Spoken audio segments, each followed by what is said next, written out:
Welcome to சகாஸ் life style. இன்றைக்கி மீன் குழம்பும் மீன் வறுவலும் எப்படி செய்யலான்னு பார்க்கலாம். ரொம்பவும் ஃப்ரெஷ்ஷான கல்பாஸ் மீன் கிடச்சிது, 7 கிலோ. மேட்டூர் டேமில் எப்பயுமே இந்த கல்பாஸ் மீன் ஈஸியாக கிடைக்கும். ரொம்பவும் டேஸ்டியாக இருக்கும். குழம்பு வெண்ணெயாட்டம் இருக்கும்.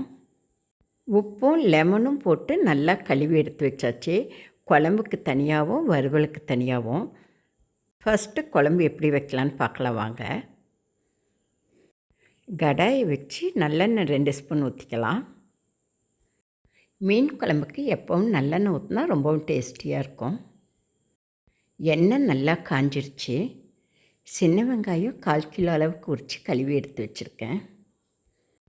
பூண்டு 2 கட்டி உரித்து கழுவி எடுத்து வச்சுருக்கேன். வெங்காயம் ஃபஸ்ட்டு போட்டுக்கலாம். சின்ன வெங்காயம் தான் மீன் குழம்புக்கு ரொம்பவும் டேஸ்டியாக இருக்கும். டைம் இல்லைன்னா பெரிய வெங்காயமும் போடலாம். முடிஞ்ச வரை சின்ன வெங்காயம் யூஸ் பண்ணுறது உடம்புக்கு ரொம்பவும் நல்லது. ஹீமோகுளோபின் அதிகரிக்கும்னு சொல்லுவாங்க. வெங்காயம் போட்டாச்சு. நல்லா சிவக்க வதக்கலாம். எண்ணெய் நல்லா சூடாக இருக்குது, சீக்கிரம் வதங்கிடும். நம்ம வீட்டுக்கு முன்னாடியே மேட்டூர் டேம் ஆறு ஓடுது, காவேரி. எப்போவுமே தினமுமே அங்கே ஃப்ரெஷ்ஷான மீன் கிடைக்கும். வெங்காயம் நல்லா சிவக்க வதங்கிடுச்சு. பூண்டை போட்டுக்கலாம். பூண்டு நல்லா சிவக்க வதங்கட்டும். நம்ம மேட்டூர் டேமுக்கு நிறைய டூரிஸ்ட் வருவாங்க. வெளியூர்லேருந்து வரவங்கெல்லாம் மீன் கண்டிப்பாக சாப்பிட்டுட்டும் வாங்கிட்டு போவாங்க. எல்லா மீன்களுமே ரொம்ப ஃப்ரெஷ்ஷாக கிடைக்கும், டேஸ்டியாக இருக்கும். 5 பெரிய தக்காளி பழத்தை கழுவி கட் பண்ணி எடுத்து வச்சுருக்கேன், அதையும் போட்டுக்கலாம். தக்காளி நல்லா வதங்கட்டும். தக்காளி நல்லா வதங்க கொஞ்சமாக உப்பு போடலாம். உப்பு போட்டால் தக்காளி இருக்க தண்ணியெல்லாம் அந்த உப்பு உறிஞ்சிரும், சீக்கிரம் வதங்கிடும்னு சொல்லுவாங்க. 1 ஸ்பூன் உப்பு போடுறேன். போட்டு நல்லா கலந்து விடலாம். உப்பு போட்டனால தக்காளி ரொம்ப சீக்கிரமாக வதங்கிடும். ஏற்கனவே வெங்காயமும் பூண்டு நல்லா சிவக்க வதங்கிருச்சு. நல்லா வதங்கிருச்சு. நல்லா கலந்து விடலாம். தக்காளி இந்த அளவுக்கு வதங்கினா போதும். தேவையான பொடிகள் போட்டுடலாம். இங்கே நம்ம ஊர் மேட்டூர் டேமில் எல்லா மீனுமே ஸ்பெஷல் தான். ஆனால் கல்பாஸ்க்குன்னு தனி ருசி உண்டு. மிளகாய்த்தூள் 2 ஸ்பூன் போட்டுக்கலாம். மஞ்சள் தூள் 1 ஸ்பூன் போட்டுக்கலாம். காஷ்மீர் மிளகாய்த்தூள் 1/2 ஸ்பூன் போட்டுக்கலாம். 1 ஸ்பூன், இன்னும் ஒரு 1/2 ஸ்பூன் போட்டுக்கலாம். கொத்தமல்லி தூள் 3 ஸ்பூன் போட்டுக்கலாம். நம்ம வீட்லேயே தயாரித்த கொத்தமல்லி தூள் இது. அடுத்த வீடியோ நான் கொத்தமல்லி தூள் எப்படி அரைக்கணும்னு போடுறேன். ரொம்பவும் டேஸ்டியாக வாசனையாக கமகமன்னு இருக்கும். பொடியெல்லாம் போட்டுட்டு நல்லா கலந்து விட்டாச்சு. இப்போ கேஸ் ஸ்டவ் ஆஃப் பண்ணிடலாம். நல்லா ஆற வச்சு மிக்சியில் போட்டு அரைச்சிக்கலாம். நான் அரை மூடி தேங்காவை கழுவி கட் பண்ணி எடுத்து வச்சுருக்கேன். இந்த மசாலாங்களோட அதையும் போட்டு அரைச்சிக்கலாம். தேங்காவையும் நல்லா ஆறிடுச்சு, அரைச்சிட்டு வந்துடலாம். ஒரு கடாயை வச்சு கடாய் நல்லா காஞ்சதும் 2 ஸ்பூன் நல்லெண்ணெய் ஊற்றிக்கலாம். எண்ணெய் நல்லா காஞ்சிடுச்சு.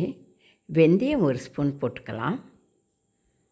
வெந்தயம் நல்லா சிவக்கட்டும், படபடன்னு பொரியணும். வெந்தயம் நல்லா சிவந்து பொரிஞ்சிருச்சு.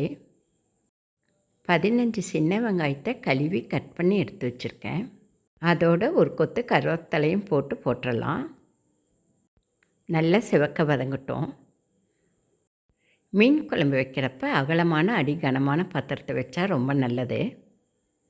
வெங்காயம் நல்லா சிவக்க வதங்கிருச்சு. இந்த மீன் குழம்புல கடைசியாக ஒரு பொடி சேர்க்கணும். அவ்வளவு டேஸ்டியாக இருக்கும். சீக்ரெட் பொடி தான் அது, ஆனால் சிம்பிள் பொடி தான். நான் லாஸ்ட்டாக போடுறப்ப பாருங்களேன். இப்போ அரைச்சி வச்ச மசாலாங்களையெல்லாம் ஊற்றிடலாம். தேங்காவையும் சேர்த்து அரைச்சிருக்கேன். நல்லா நைஸாக அரைச்சாச்சு. நான் 2 எலுமிச்சம் சைஸ் அளவுக்கு புளி எடுத்து கழுவி கரைச்சி வச்சுருக்கேன். எப்போ புளி எடுத்தாலும் அதை ஒரு கழுவிட்டு தண்ணியில் ஊற வைக்கணும். கரைச்சி வச்சுருக்க புளியை ஊற்றிடலாம். தேவையான அளவுக்கு புளி தண்ணியும் ஊற்றியாச்சு. நல்லா கலந்து விடலாம். ஏற்கனவே தக்காளி வதங்குறப்போ உப்பு போட்டோம். இப்போ இந்த குழம்புக்கு தேவையான அளவு உப்பு போட்டுக்கலாம். எப்போவுமே குழம்புக்கு உப்பு போடுறப்ப கவனமாக போடணும். சில உப்புகள் கம்மியாக போட்டாவே அதிகமாக கரிக்கும். அதனால் ரொம்ப கவனமாக போடணும். நான் இந்த குழம்புக்கும் மீனுக்கும் தகுந்த அளவு உப்பு போட்டிருக்கேன். நல்லா கலந்து விட்டாச்சு. மூடி போட்டு 5 நிமிஷம் கொதிக்க விடலாம். எல்லாம் வதக்கி அரைச்சிருக்கோம். அதனால் 5 நிமிஷம் கொதித்தா போதும். நல்லா கொதிச்சிருச்சு. நல்லா கலந்து விடலாம். கழுவி வச்சுருக்க மீனை போட்டுடலாம். மீன் கழுவும் போது ஒரு கை கல்லுப்பும் ஒரு எலுமிச்சம்பழமும் பிழிஞ்சு விட்டு கழுவினோமா ரொம்பவும் நல்லது. ஸ்மெல்லாம் இல்லாமல் ரொம்பவும் நல்லாயிருக்கும். மீனெல்லாம் போட்டுடலாம். ஃப்ரெஷ்ஷான மீன் 3 நிமிஷத்துலேருந்து 4 நிமிஷத்துக்குள்ளே மீனெல்லாம் வெந்துடும். அதிக நேரம் வேக வேண்டியதில்லை. எல்லா மீனையும் போட்டாச்சு. மீன் கலக்கிறப்ப எப்பயுமே இப்படி அகலமான கரண்டியில் தான் கலக்கணும். குழம்பு கலக்க இந்த கரண்டி எடுத்துக்கலாம். 4 நிமிஷம் நல்லா கொதிக்க விடலாம். சீக்கிரம் வெந்துடும் மீன். ஃப்ரெஷ்ஷான மீன். மேட்டூர் டேமில் எல்லா மீனுமே 3 நிமிஷத்துலேருந்து 4 நிமிஷம் வரைக்கும் தான் வேக விடணும்.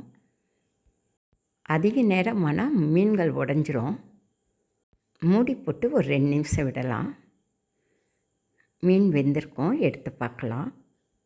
ஆஹா, கம வாசனையோடு சூப்பராக இருக்குது. பார்க்கும்போதே உப்பு காரம் எல்லாம் கரெக்டாக இருக்குது. பார்த்தாவே தெரியுது. இந்த குழம்போட வாசனையிலேயே கண்டுபிடிச்சிடலாம். உப்பு காரம் எல்லாம் கரெக்டாக இருக்குன்னு. தலையில் கண் வெளியே வந்துருச்சுன்னா மீன் நல்லா வெந்துருச்சுன்னு அர்த்தம். எல்லா தலையிலையுமே கண் வெளியே வந்துருச்சு. மீன் நல்லா வெந்துருச்சு. மெதுவாக கலக்கி விடுவோம். இப்போ லாஸ்ட்டாக சீக்ரெட் இன்க்ரீடியன்ஸ் ஒன்று போடணுன்னு சொன்னல, இதுதான் அந்த சீக்ரெட் பொருள். வெறும் கடாயில் வெந்தயத்தை நல்லா சிவக்க வறுக்கணும். வறுத்து பொடி பண்ணி வச்சுக்கணும். அந்த பொடி 1 ஸ்பூன் போட்டுக்கலாம். நான் சின்ன ஸ்பூன்னால் 1.5 ஸ்பூன் போடுறேன். கல்பாஸ் மீன் குழம்பு ரெடி ஆகிடுச்சு. இந்த வெந்தய பொடி அவ்வளோ ஒரு ருசியை கொடுக்கும். ட்ரை பண்ணி பாருங்கள்.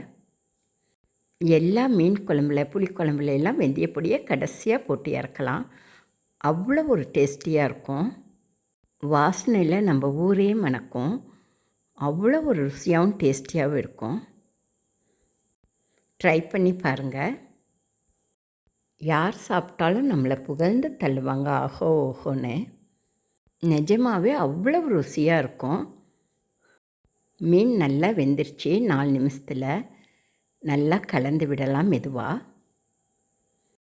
மீன் நல்லா வெந்துருச்சு. கேஸ் ஆஃப் பண்ணிடலாம். என் வீடியோவுக்கு லைக் பண்ணுங்கள், கமெண்ட் பண்ணுங்கள், ஷேர் பண்ணுங்கள், சப்ஸ்கிரைப் பண்ணுங்கள். வாங்க சாப்பிடலாம். என் வீடியோ பார்த்த உங்களுக்கு என் மனமார்ந்த நன்றிகள். அடுத்த வீடியோவில் கல்பாஸ் வறுவல் மீன் எப்படி பண்ணலான்னு பார்க்கலாம். சூப்பர் டேஸ்டியில் மீன் குழம்பு வறுவலும் ரெடி. அடுத்த வீடியோவில் சந்திப்போம்.